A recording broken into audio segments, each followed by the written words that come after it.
Wife suddenly went to a baseball game with her own cousin, so I decided to go through her phone. My face is pale to this day after I saw details about the outstanding experience they had. All right, it's a long one, so bear with me. This situation happened about 2 weeks ago, and I've gone from fully trusting her to deeply doubting her. My wife and I met when I was 19, and we fell in love quite quickly. She had a 4-month-old child from a previous relationship. That father hasn't been in the picture since I've known her. Ever since I was a kid, I wanted to be a father. But I have a genetic disorder I don't wish to pass on, so adoption was just great with me. Anyhow, we've been just like your normal family every day since then. We got married last year. She was never super close with her family, but she did have a pair of cousins she was always kind of close to, and I had lots of fun getting to know them, and they seem like decent people. She did mention that one of them, Max, we'll call him, had, when they were like 12 and 13, tried to kiss her, but she ran off. I asked her if she ever told anyone, and she said she chalked it up to him being a stupid kid. We see him on Christmas every year, and he seems like a normal dude. I actually liked him, as her family is a bunch of stuffed shirts and he's down to earth. Recently, they've reconnected and gone to a few family functions. We own one car, and since I needed it for work, he picked her up and drove her to these things. Nothing seemed out of the ordinary about this. They are cousins, after all. Her behavior really didn't make any obvious changes. However, randomly, as I was watching TV one night, she came in and mentioned that I had friended a girl from my place of work. I accepted a friend request. We're a pretty open couple, and things don't usually offend us. For instance, she'll remark on an attractive guy and make some sort of lewd remark, and I think nothing of telling her this woman was the new Office. She didn't accuse me of cheating, but it felt like she was about to, which has never happened before. The reason I mention this is because I've read cheater accused their partner as a projection or something. Anyway, these family outings were legit. The whole family posts pics on them on Facebook, and the wife sends pics from the outings. There were 2 of these events, and each time wife came home and was like a robot. Zex seemed normal, if not quieter than usual, but as she suffers from depression, she often gets cold every so often, and when I asked her if she was doing all right, she chalked it up to that. Well, 2 weeks ago, she leaves for work, and as it was my day off, I puttered around the house, dropped the boy off at school, and came home to check my email. On Facebook, I saw that I had a message from her cousin. He and I had recently discussed going out to see a farm team baseball game, and I thought he was getting back to me. The message reads, "I'd like to see you on your knees." I was confused as hell until I realized that my wife was still signed in and it was her he was talking to. I wanted to end him. I instantly rushed and read through their chat log, and it's filled with him creeping on her, and while she is saying things like, "But I'm married," and "No, I'm married," these read like very thin no's, like she is saying no because she has to, not because she wants to. I'm disgusted and absolutely floored about it. But since none of them mention anything happening yet, and she is denying him, albeit kindly, I can't exactly say she's cheating. Well, when she gets home and our son is put to bed, I confront her over the situation. She instantly breaks down into hysterics and tears, saying things like, "I didn't do anything, I didn't know how to tell you, I was just hoping he stopped." Now she and I both suffered childhood sexual misuse from family friends. We've both went to years of therapy for it, and for that reason we have very good communication skills when it comes to comfort and boundaries and how to express ourselves about unwanted advances. I love her, and I wanted to believe her, and that he was just being a creep, but the way she didn't tell me and acted seemingly normal leads me to believe something else was going on. I told her that I believed her and asked her if I could message him to tell him to back off and how disgusted I am that they are cousins, or if she would prefer to tell him and handle it herself. She first expressed that she would tell him that I knew and not to call her, but her resolve cracked as she was confident this would just stop. I was furious about that but didn't express it, and told her that knowing she wasn't going to, I was going to give him a peace of mind. This is my wife. If she's being harassed, I will end it, and if she's not being harassed, she's cheating on me, so I messaged him. He saw it but made no reply. The wife says I should have let her handle the situation, and I told her there was no way I was going to keep quiet in the face of this. She seemed to understand, and expressed in the end that I was probably right to confront him because she didn't know how. All seemed to return to normal, but 3 days later, I come home and she's crying. I asked her what's wrong, and she said, "It's Max. You should have let me handle it. I messaged him yesterday and he won't talk to me." We had the conversation again about me not sitting idly by when somebody is harassing my wife. She gave me a look. It wasn't much and it was only for a second, but it gave me the impression that she didn't consider it harassment. We end the discussion in agreement that I handled it how any man would handle it. 2 days later, I'm coming to bed late, like 2 a.m. as I was finishing up some work. I hear her on the phone with somebody kind of chuckling. This is not normal. Told me it was her mom and had something to do with our kid's birthday, which I didn't buy, but at this point I've begun playing stupid so I can observe the situation from a place where she feels comfortable. The next day she's crying again, and at this point I've really had it. She's been unstable for 2 weeks now. When I ask her if this is about Max again, she says she tried to call and apologize for not handling the situation herself, and that he still isn't talking to her. I admit it, I snapped. I told her that either he was misusing her or she was cheating on me, and I caught them. Won the couch tonight, obviously. I wanted to believe her, but I'm not a moron. I'm essentially laying here with my finger on the button waiting for some solid truth, because if this is what it's feeling more and more like, I'm about to go 95,000 megaton nuclear on the both of them. Sorry for the length, I just don't know what I can do from here on out. Edit. She goes to work in 6 hours. I will apologize for my outburst and ask her to sit down with me and talk tonight. It's Sunday and our son typically stays the night with my parents every other Sunday. I'm not proud of it, but I feel it's in my best interest to do a snooping. If I find nothing, we will discuss what happened when it started, what I can do to help her, and what we ought to do moving forward. I love her, and the idea that she is being harassed by somebody who is supposed to love her breaks my heart. However, if I do find something sordid or learn that she was complicit in any way, I am done with the relationship that instance. I don't believe in marriage counseling in instances of infidelity, and even if I did incest, there is no way I could look at her the same again. Will update. Update. So I didn't sleep at all last night, and when she woke up, I made breakfast. I told her I shouldn't have blown up and that we should probably sit down tonight and talk about things. She agreed like she wasn't even upset to begin with, and said she knew she had probably been acting badly. I told her that the sort of harassment she was dealing with was infinitely more difficult because he is a member of the family. She just seemed to agree with me. I wasn't going to snoop, but so many people on here told me I ought to, and not wanting to be accused of not taking the advice I asked for, I decided to go through with and check her emails. With the way she was acting this morning, I had fewer reasons to be suspicious. But at this point, what the heck? And did just that. The level of disgust, hatred, and anger I feel cannot be expressed right, and there will be a divorce. There was one email entitled Yummy, and upon opening it, I found a picture of her cousin with semen on his face. The back and forths are him describing to her his encounters with random not straight men. They make reference to past sexual encounters they've had together, complete with one picture of a female-to-male toy captioned, "I still have our old friend." Then I read some absolutely disgusting filth talk between them, where she is behaving in a very dominating way and insulting his Johnson size. Looking at the dates, I realized that this was from a year ago. As I continue to read, I'm able to figure out, at least from how it reads, that they used to hook up frequently, but stopped after we got married. We were together for several years before we got married. Later, she starts using the "I'm married" excuse, but it's reading like that's just a kink of his, to be told he can't touch her anymore, which he probably does. I'm raising her fucking kid and she does this to me. I've wasted the last 6 years changing my work schedule and not taking better paying jobs because I need hours where I'm able to watch him. I went outside and sat on the front porch, called my brother over, and after explaining to him the entire situation, asked him to take my gun from me for the time being. I'm not a bad person. I never have been. But in the state I'm in now, I'm fluctuating between wanting to end him and wanting to end myself. I'm not going to, but I feel like I'm headed for a breakdown, and I can't trust I'll behave rationally. After this, I'm packing up my clothes and checking into a hotel.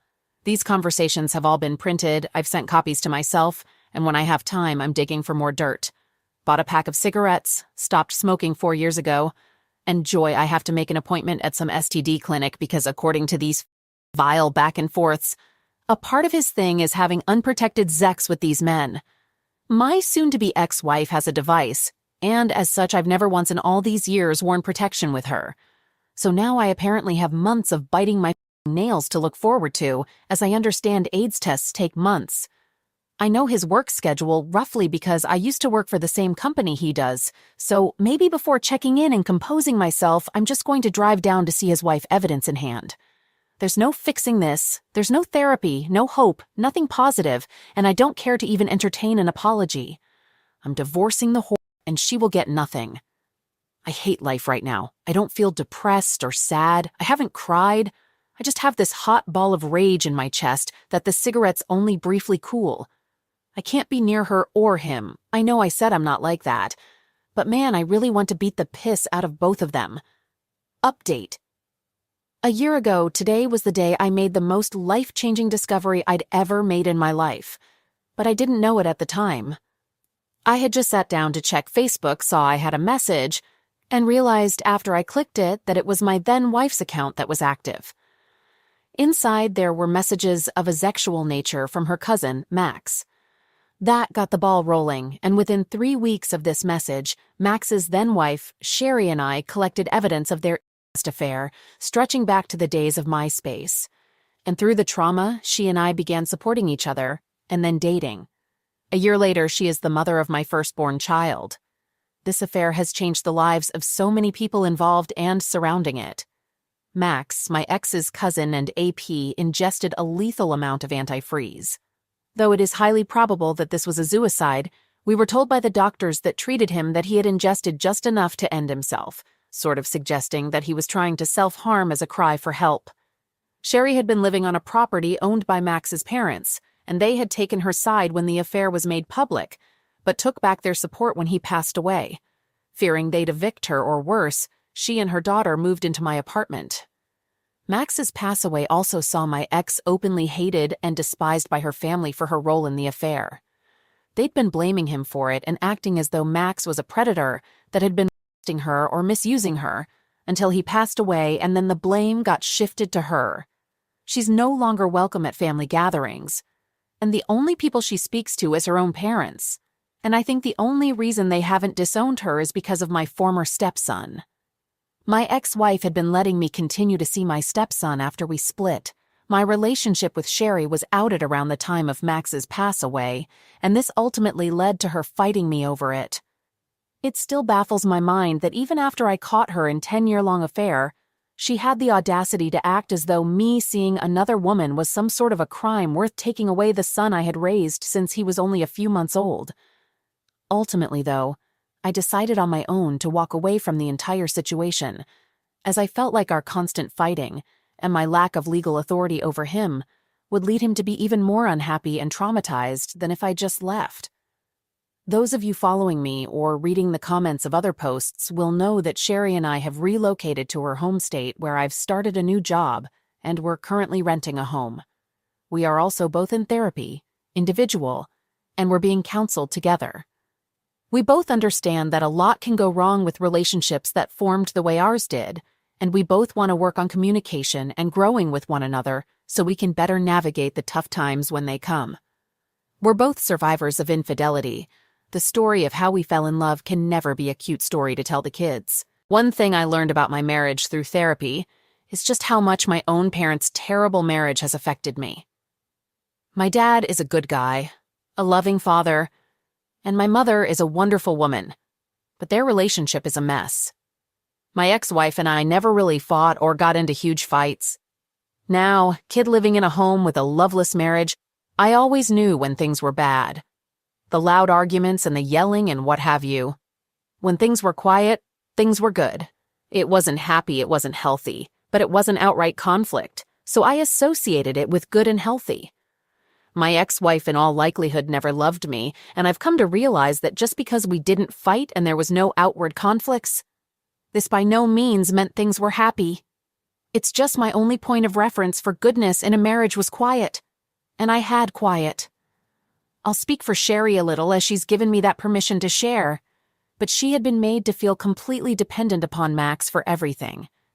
They met online, and he convinced her to move in with him even if doing so meant she'd be dropping out of school. He also wanted to be one of those man-of-the-house types, so he didn't allow her to work. No work, no school.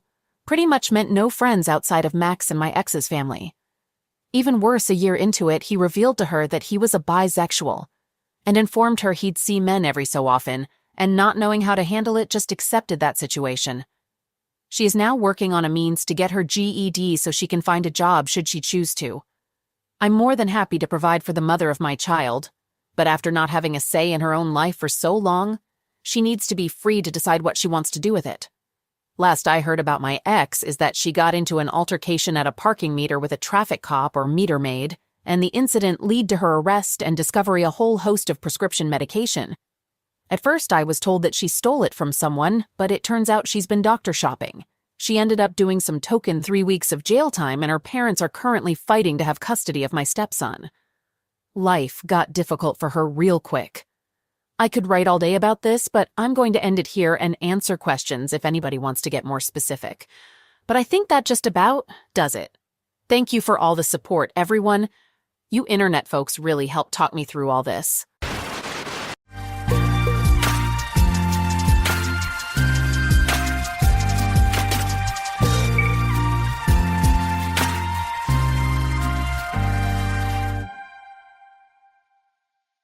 Alright, everyone's presentations are done. Nick, the manager, said as he tried to move the discussion forward. Excuse me, I haven't. I recently found out something. Nick interrupted me and began to speak.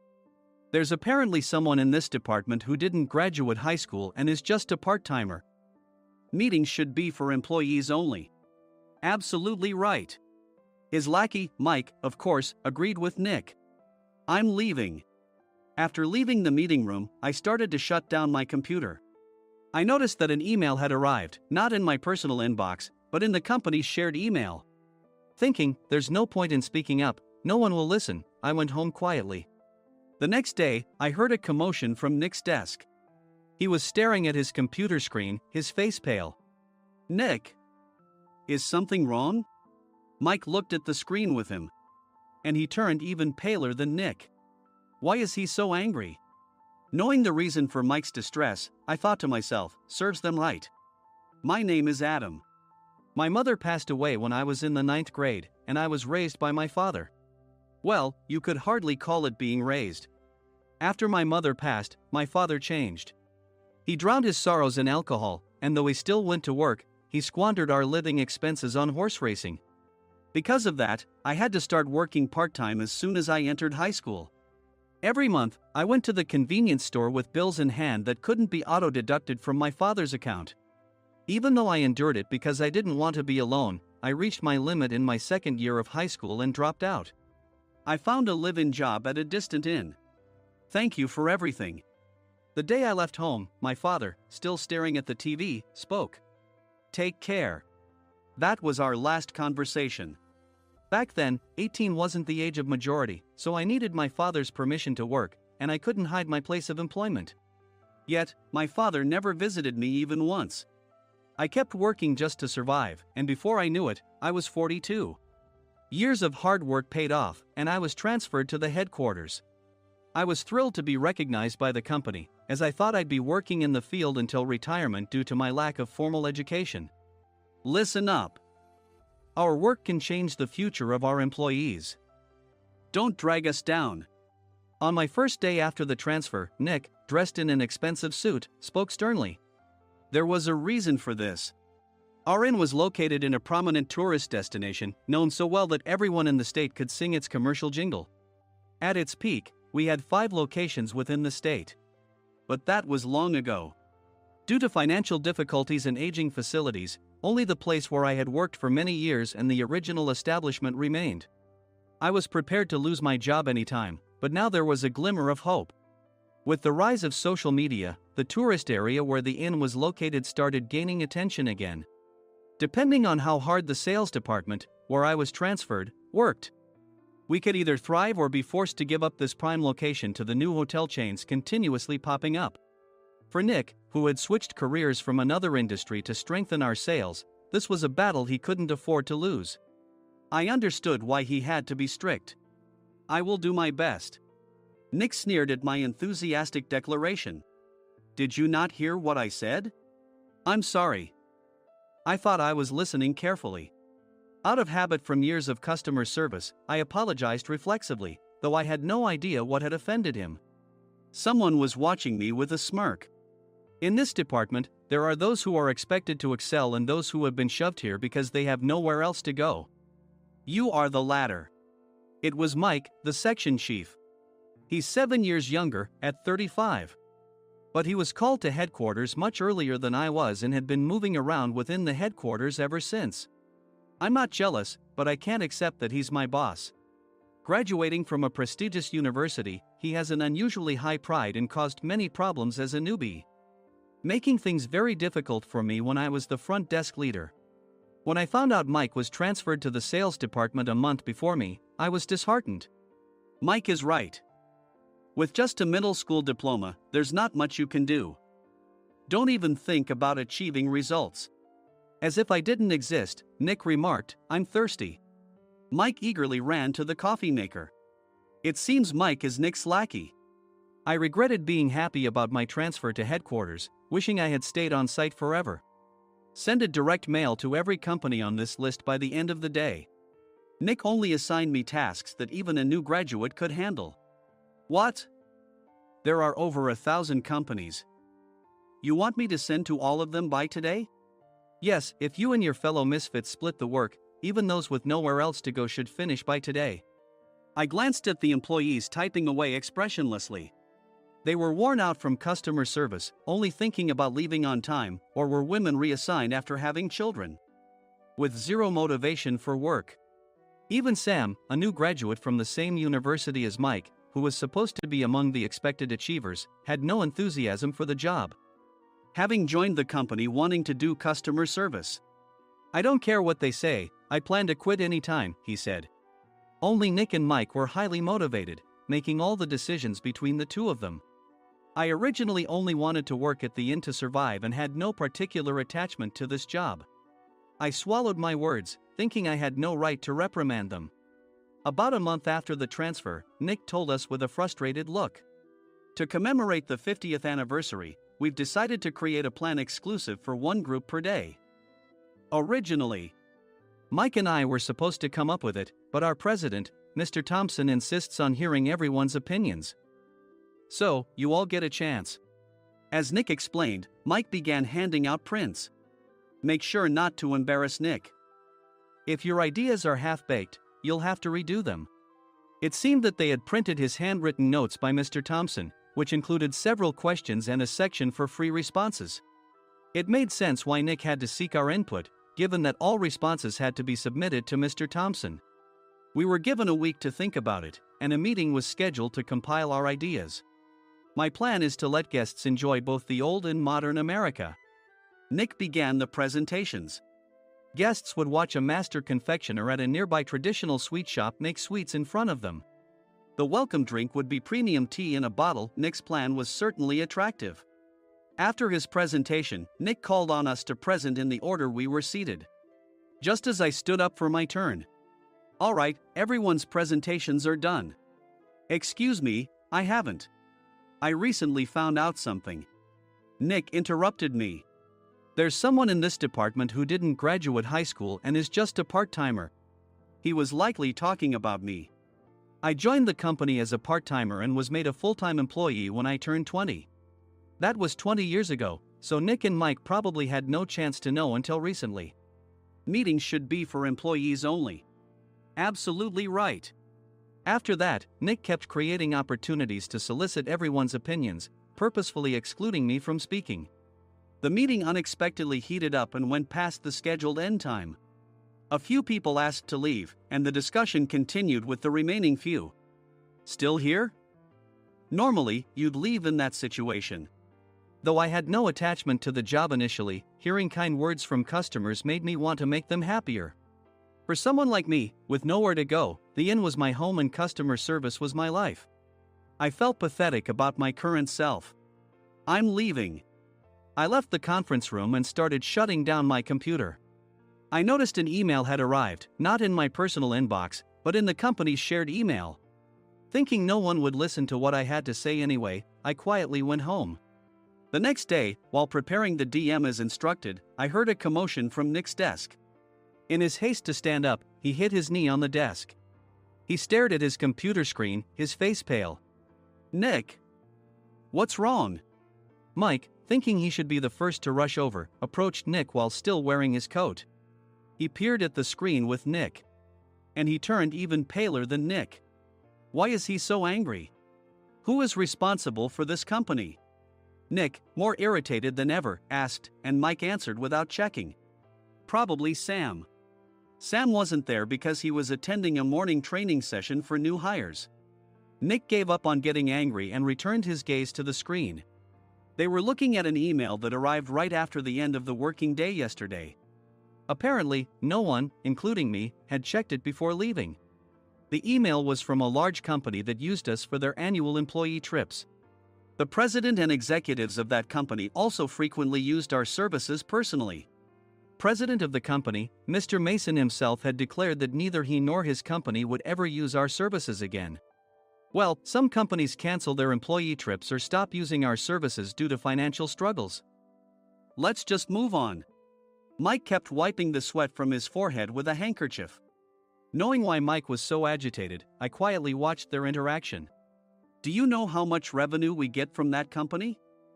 We can find other guests to fill the rooms, but we'll lose the banquet costs, gift shop revenue, rental car fees, and more. Moreover, the gifts were supposed to be prepared by the traditional confectionery shop involved in Nick's proposed plan. If it's known that we incurred such a huge loss at this critical time, Nick's position in the company would be jeopardized. Nick took a deep breath, seemingly trying to calm himself. All right, Mike. Go to New York right now and apologize to Mr. Mason. What? You're coming with me, right? I have urgent work to do. I trust you, which is why I'm entrusting this to you. Please. Mike, believing Nick's sincerity, agreed with a determined look on his face, saying, yes. That's Nick for you. Even if Mike went to apologize, Nick would shift all the blame onto him if the client didn't change their mind. Well, it was Mike's fault to begin with, so it served him right.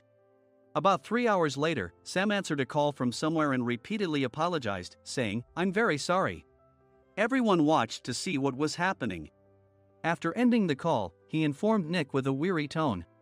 When Mike arrived at the client's company, he only made things worse, further infuriating Mr. Mason. He was demanding, get his boss here immediately. It was no wonder Sam was exhausted, dealing with such a call right after returning from training. What is that idiot doing? All right, Adam, you're coming with me. If sacrificing Mike didn't work, then I must be next. Normally, I'd want to refuse at all costs, but I saw an opportunity in this situation. If I can be of assistance, I'd be happy to join you. I obediently followed Nick, and we flew to New York. When we introduced ourselves at the reception, it became clear how serious the situation was, as the receptionist personally escorted us to the president's office. Angry voices leaked through the door, making both Nick and me uneasy. Excuse me. I'm Nick, the supervisor. I understand my subordinate has caused you trouble, and I deeply apologize. Nick, with his experience in the corporate world, knew enough to offer an apology before excuses. However, his customer service skills left much to be desired. I sighed as I saw Mike trembling like a small dog in the corner of the room. What kind of training are you giving your subordinates? Mr. Mason glared at Nick with a red face. The intensity of his gaze made even Nick take a step back. Regrettably, I joined this company only 2 years ago and was unaware of Mike's issues. I should have identified his shortcomings sooner. Indeed. I should have realized sooner. No sensible person would come to apologize and then give a lengthy presentation on the drawbacks of not using their in. Nick froze, his mouth slightly open. Suspecting the worst, I picked up the documents that had fallen to the floor. It seemed Mike hastily prepared these documents on the plane, listing the disadvantages. Disadvantage 1: if you change the venue for the company trip, employees might suspect it's for cost-cutting reasons. leading to a negative impression. Reading it aloud half-jokingly, Nick snatched the papers from my hand and checked the contents with a furious expression. Among the stack of documents was a receipt from a nearby convenience store's copy machine. I felt a pang of dread, hoping he hadn't shown the receipt as well. What do you think he said when I asked what kind of nerve he had to do this? I'm very sorry. Faced with the dire situation, Nick must have thought there was nothing left to do but apologize. In a voice smaller than I'd ever heard from him, he uttered words of apology. He said, "I'm a Harvard graduate. I don't believe I said anything wrong." Mike! What have you done? Forgetting his plan to pin the blame on Mike, Nick yelled loudly, even in front of Mr. Mason. "I didn't do anything wrong." "You're still saying that? Look at him." Mike pointed at me with a shaking hand. "I was assigned to headquarters in my 20s and now I'm a section chief. This guy only made it to headquarters at 42. Everything I've done proves I was right. So why are we losing the contract?" Having said his piece, Mike collapsed to the floor. "Of course. You were sent there because you had nowhere else to go." Mike never expected to hear such words from someone he looked down upon. He lunged at me, and Nick hurriedly stepped in to stop him.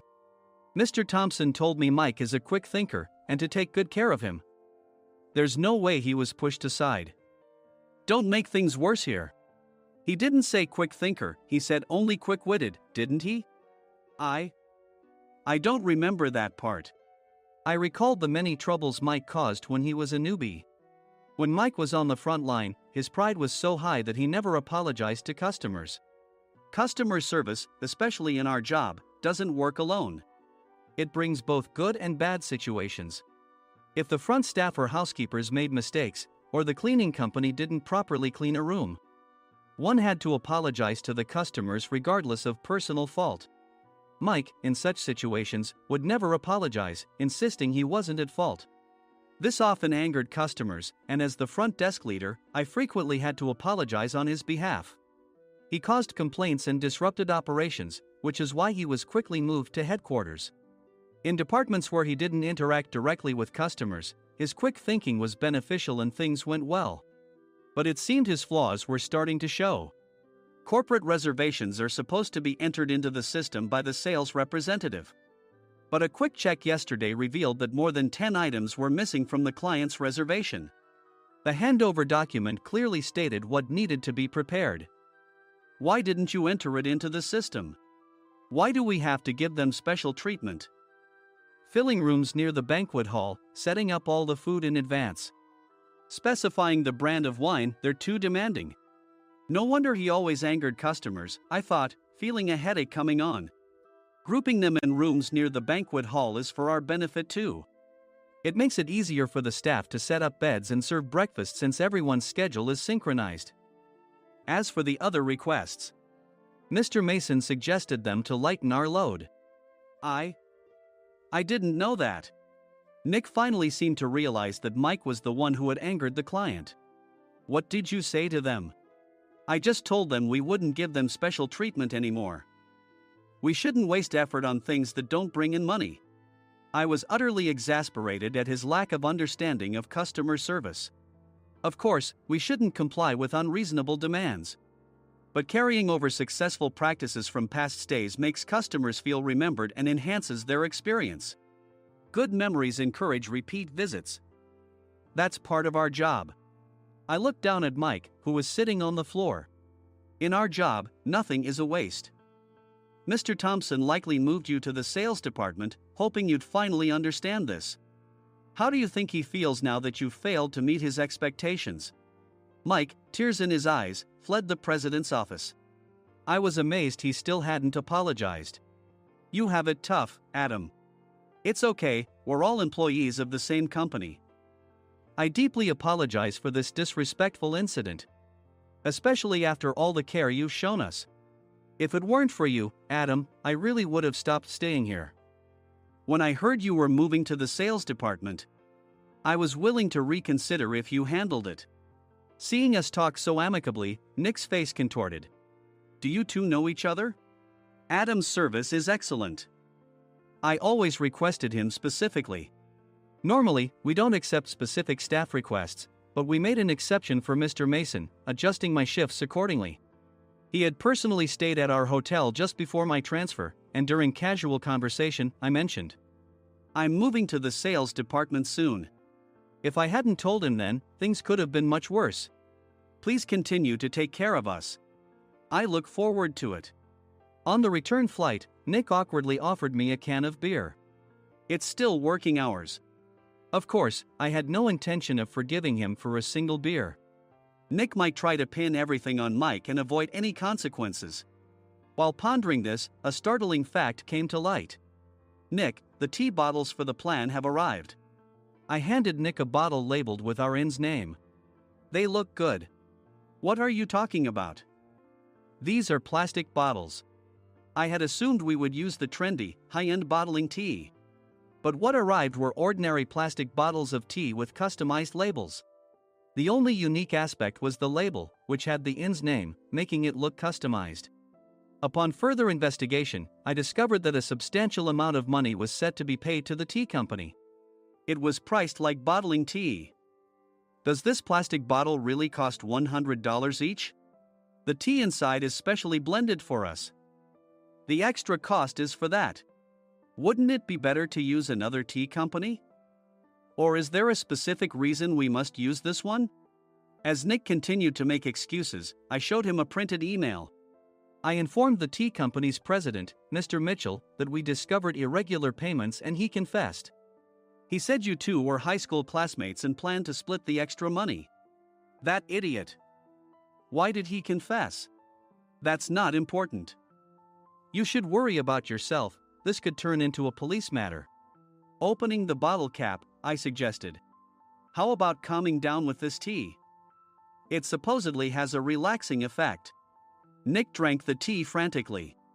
In the following days, decisions were made about their fates. Mike was reassigned to the General Affairs Department, with no chance of transfer or promotion, as per Mr. Thompson's orders. As for Nick, since the payment to the tea company hadn't yet been made, he narrowly avoided legal trouble. Instead, he was encouraged to leave the company, and to avoid further complications, Nick submitted his resignation. Rumor has it that connections between HR departments have made it difficult for him to find new employment. Even though it was good to have those two gone, something unexpected happened in the sales department. Everyone became motivated and united in refining the 50th anniversary plan. In the end, my plan was adopted. We collaborated with the Tourist Information Center to provide personalized guides. The plan, tailored to the number of guests, was truly special for the 50th anniversary. "Hey, is Adam's family coming to stay?" I immediately booked that special plan for my family. Sam noticed it on the reservation list and quickly picked up on it. "Yes, I'm inviting my father." "That's great. I might invite my parents too." I lacked the courage to face my father just as Adam. But here, with the confidence Mr. Mason praised, I felt ready. The 50th anniversary plan was a perfect opportunity to reconnect with my father. I hoped to bring back the days when we could laugh together as we once did.